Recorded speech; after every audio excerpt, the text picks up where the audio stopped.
Pada awal Januari 2026, baru-baru ni Proton telah pun melancarkan Proton X70 facelift yang terbaru yang didatangkan dengan banyak perubahan-perubahan besar, terutamanya kepada enjin Proton X70 yang baru ni. Kalau korang nak tahu apa perubahan yang Proton telah buat, tengok video ni sampai habis. Tengok sama-sama. Major update yang saya cakap tadi tu, ini dia.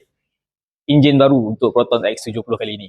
Kalau sebelum ni dia menggunakan enjin 1.5 TGDI 3 silinder, ramai orang bising. Bunyi enjin dia bising lah bang.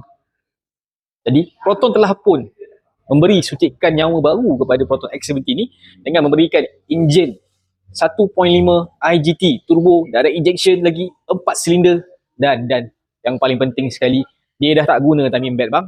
Dia dah menggunakan timing chain, which is dia menggunakan Touch timing chain yang mana lebih tahan lama dan kos penyelenggaraan dia lagi murah.